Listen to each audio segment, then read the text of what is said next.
Married Love by Mari Stopes.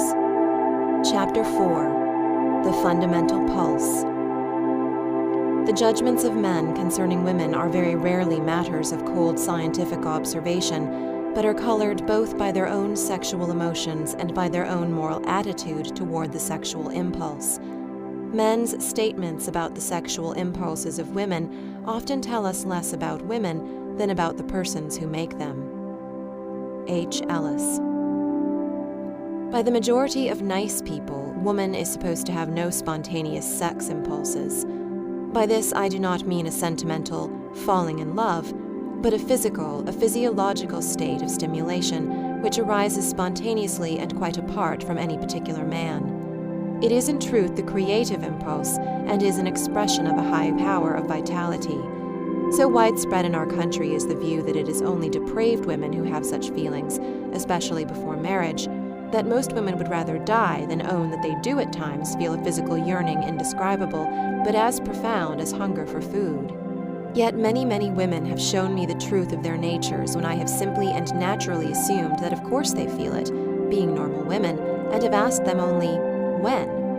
From their replies, I have collected facts which are sufficient to overturn many ready-made theories about women. Some of the ridiculous absurdities which go by the name of science may be illustrated by the statement made by Winscheid in the Centralblatt für Gynäkologie. In the normal woman, especially of the higher social classes, the sexual instinct is acquired, not inborn. When it is inborn or awakens by itself, there is abnormality. Since women do not know this instinct before marriage, they do not miss it when they have no occasion in life to learn it. Ellis translation.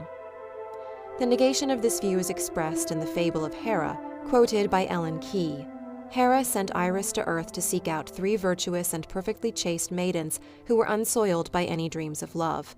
Iris found them, but could not take them back to Olympus, for they had already been sent for to replace the superannuated Furies in the infernal regions. Nevertheless, it is true that the whole education of girls, which so largely consists in the concealment of the essential facts of life from them, and the positive teaching so prevalent that the racial instincts are low and shameful, and also the social condition which places so many women in the position of depending on their husband's will, not only for the luxuries but for the necessaries of life, have all tended to inhibit natural sex impulses in women, and to conceal and distort what remains. It is also true that in our northern climate, women are on the whole naturally less persistently stirred than southerners, and it is further true that with the delaying of maturity due to our ever-lengthening youth, it often happens that a woman is approaching or even past 30 years before she is awake to the existence of the profoundest calls of her nature. For many years before that, however, the unrealized influence, diffused throughout her very system, has profoundly affected her. It is also true that, partly due to the inhibiting influences of our customs, traditions, and social code, women may marry before it wakes, and may remain long after marriage entirely unconscious that it surges subdued within them. For innumerable women, too, the husband's regular habits of intercourse, claiming her both when she would naturally enjoy union and when it is to some degree repugnant to her, have tended to flatten out the billowing curves of the line of her natural desire. One result, apparently little suspected, of using the woman as a passive instrument for man's need has been, in effect, to make her that and nothing more. Those men, and there are many, who complain of the lack of ardor in good wives, are often themselves entirely the cause of it. When a woman is claimed at times when she takes no natural pleasure in union, it reduces her vitality, and tends to kill her power of enjoying it when the love season returns. It is certainly true of women, as they have been made by the inhibitions of modern conditions, that most of them are only fully awake to the existence of sex after marriage. As we are human beings, the social, intellectual, spiritual side of the love choice have tended to mask the basic physiological aspect of women's sex life. To find a woman in whom the currents are not all so entangled that the whole is inseparable into factors is not easy, but I have found that wives, particularly happy wives whose feelings are not complicated by the stimulus of another love, who have been separated from their husbands for some months through professional or business duties, whose husbands, for instance, are abroad, are the women from whom the best and most definitive evidence of a fundamental rhythm of feeling can be obtained. Such women, yearning daily for the tender comradeship and nearness of their husbands, find in addition at particular times an accession of longing for the close physical union of the final sex act. Many such separated wives feel this, and those I have asked to keep note of the dates have, with remarkable unanimity, told me that these times came specially just before and some week or so after the close of menstruation, coming, that is, about every fortnight. It is from such women that I got the first clue to the knowledge of what I call the law of periodicity of recurrence of desire in women. This law it is possible to represent graphically as a curved line, a succession of crests and hollows as in all wave lines. Its simplest and most fundamental expression, however, is generally immensely complicated by other stimulations which may bring into it diverse series of waves or irregular wave crests. We have all at some time watched the regular ripples of the sea breaking against a sandbank and noticed that the influx of another current of water may send a second system of waves at right angles to the first, cutting athwart them, so that the two series of waves pass through each other. Woman is so sensitive and responsive an instrument, and so liable in our modern civilized world to be influenced by innumerable sets of stimuli, that it is perhaps scarcely surprising that the deep underlying waves of her primitive sex tides have been obscured and entangled so that their regular sequence has been masked in the choppy turmoil of her sea, and their existence has been largely unsuspected and apparently quite unstudied. For some years, I have been making as scientific and detailed a study as possible of this extremely complex problem. Owing to the frank and scientific attitude of a number of women and the ready and intimate confidence of many more, I have obtained a number of most interesting facts from which I think it is already possible to deduce a generalization which is illuminating and may be of great medical and sociological value. A detailed statement of this will be given in a scientific publication, but as it bears very intimately on the subject of the present chapter, a short and simple account of my conclusions must be given here. It is first necessary to consider several other features of woman's life, however. The obvious moon month rhythm in woman, so obvious that it cannot be overlooked, has been partially studied in its relation to some of the ordinary functions of her life. Experiments have been made to show its influence on the rate of breathing, the muscular strength, the temperature, the keenness of sight, etc., and these results have even been brought together and pictured in a single curved diagram supposed to show the variability in woman's capacities at the different times in her 28-day cycle.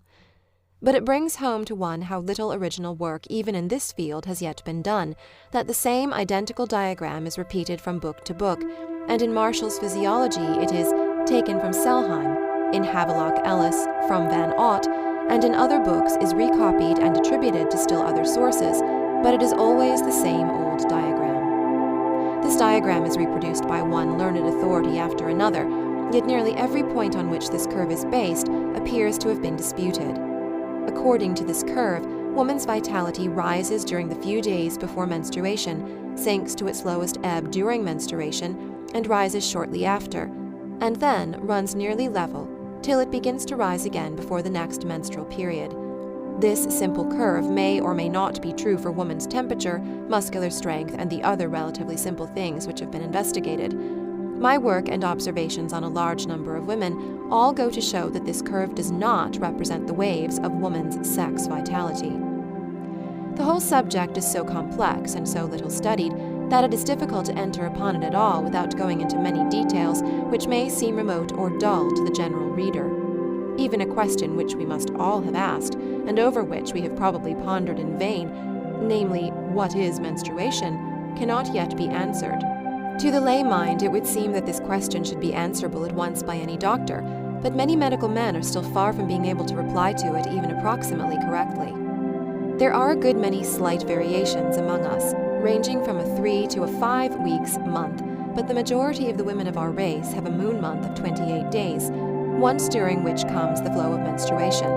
If we draw out a chart with succeeding periods of 28 days each, looking on each period as a unit, when in this period is it that a normal healthy woman feels desire or any upwelling of her sex tides?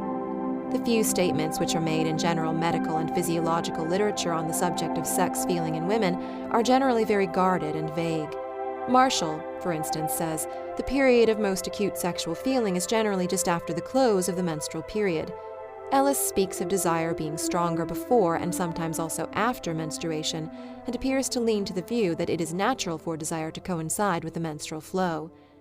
After the most careful inquiries, I have come to the conclusion that the general confusion regarding this subject is due partly to the great amount of variation which exists between different individuals, and partly to the fact that very few women have any idea of taking any scientific interest in life, and partly to the fact that the more profound, fundamental rhythm of sex desire, which I have come to the conclusion exists or is potential in every normal woman, is covered over or masked by the more superficial and temporary influences due to a great variety of stimuli or inhibitions in modern life. For the present consideration, I have tried to disentangle the profound and natural rhythm from the more irregular surface waves. The chart given opposite may assist in making graphically clear what has been said in these last few pages. It is compounded from a number of individual records and shows a fair average chart of the rhythmic sequence of superabundance and flagging in woman's sex vitality. The tops of the wave crests come with remarkable regularity, so that there are 2 wave crests in each 28-day month. The one comes on the 2 or 3 days just before menstruation, the other after. But after menstruation has ceased, there is a nearly level interval, bringing the next wave crest to the 2 or 3 days which come about 8 or 9 days after the close of menstruation, that is, just around the 14 days, or half the moon month, since the last wave crest. If this is put in its simplest way, one may say that there are fortnightly periods of desire, arranged so that one period comes always just before each menstrual flow. According to her vitality at the time and the general health of the woman, the length of each desire period, or as we might say the size and complexity of each wave crest, depends. Sometimes for the whole of as much as or even more than 3 days, she may be ardently and quite naturally stimulated, while at another time the same woman, if she is tired and overworked, may be conscious of desire for only a few hours, or even less. The effects of fatigue, city life, bad feeding, and indeed of most outward circumstances may be very marked, and may for years, or all her life, so reduce her vitality that a woman may never have experienced any spontaneous sex impulse at all. The effects of fatigue, which reduces the vital energy, even in a normal, strongly sexed woman, can be seen in the second curve opposite, where at A, the intermediate wave crest is very much reduced. This is not a generalized chart, but a detailed record of an actual individual case. Curves similar to those shown facing page 32 represent in general terms a simplified view of what my research leads me to believe to be the normal, spontaneous sex tide in women of our race. As one young married woman confided to me, her longing for bodily union with her husband, as distinct from her longing for his daily companionship, seemed to well up naturally like clockwork, and this during his long absence. But human beings vary remarkably in every particular, and just as no 2 people have the same features, so no 2 people would have absolutely identical curves where they recorded in sufficient detail. Many a woman is particularly conscious of only one sex impulse in each moon month. Of such women, some feel the period which comes before menstruation, and some feel the one which follows it. In those who generally feel only one, the second period is sometimes felt when they are particularly well, or only when they read exciting novels, or meet the man they love at a time coinciding with the natural but suppressed time of desire. There are a few women, who seem to be really a little abnormal, who feel the strongest desire actually during the menstrual flow. If anyone who reads this thinks to test my view by questioning a number of women, the result will probably appear very conflicting, partly because it is not often that women will tell the truth about such a thing, and partly because in the larger number of women, either one or the other period is the more acute and is the one they observe in themselves, if they have observed anything. But a delicate and more accurate investigation of such cases will often bring to light the existence of the second crest of vitality. Once the fundamental idea is grasped, much that appeared obscure or of no significance becomes plain and full of meaning. One lady doctor with whom I discussed my view at once said that it illuminated many observations she had made on her patients but had not brought together or explained. There is but little evidence to be found in scientific works on sex, but an interesting instance is mentioned by Farrell in another connection. He says, "A married woman confessed to me when I reproached her for being unfaithful to her husband that she desired coitus at least once a fortnight, and that when her husband was not there, she took the first comer." Farrell did not see any law in this.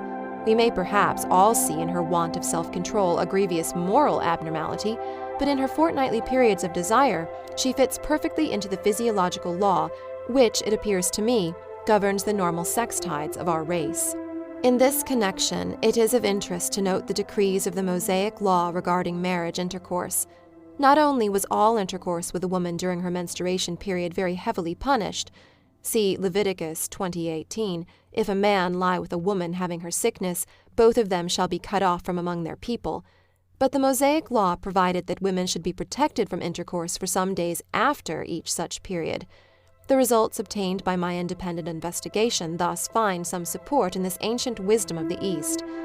Modern writers are inclined to deride the Mosaic law on the ground that it prohibits intercourse just at the time when they think sex feeling should be strongest, but it does not appear on what grounds they make the latter statement, nor do they give any scientific data in support of it. Thus Galabin in his Manual of Midwifery says, "In the Jewish law, women are directed to abstain from coitus during menstruation and for 7 days after its cessation. Strict observers of the law are said to go beyond what is commanded in Leviticus, and even if discharge lasts only for an hour or two, to observe 5 days during which the discharge might last for the period itself, and add to these 7 clear days, making 12 in all." It is much to be doubted whether a whole nation was ever induced to practice abstinence at the period of most acute sexual feeling. But, as will readily be recognized, the old Jewish plan of having 12 clear days after the beginning of menstruation before the next union is in almost exact harmony with the law of periodicity of recurrence of women's desire shown in my charts. These comparatively simple curves represent what I would postulate as the normal spontaneous upwelling of natural desire in woman. These are the foundations on which the edifice of the physical expression of love may be built. It must not be forgotten, however, that particularly in modern luxurious life, there are innumerable excitements which may stimulate sexual feeling, just as there are many factors in our life which tend to inhibit or retard it. A woman may be, like a man, so swayed by a great love that there is not a day in the whole month when her lover's touch, his voice, the memory of his smile, does not stir her into the thrilling longing for the uttermost union. Hence it is often difficult, particularly for a woman dwelling with the man she loves, to recognize this rhythm in herself, for she may be perpetually stimulated by her love and by his being. I am convinced, however, that ordinarily, whether she recognizes it by outward signs or not, a fortnightly rhythm profoundly influences the average woman, and hence that it fundamentally affects the marriage relation in every way. The burning magnificence of an overpowering lifelong love is not given to many, and a husband who desires lasting and mutual happiness in his marriage will carefully study his wife, observe how far she has a normal rhythm, and in what she has little personal traits. He will then endeavor to adapt his demands on her so that they are in harmony with her nature. This mutual adaptation is not an entirely simple matter and will be considered in the next chapter. End of section 6.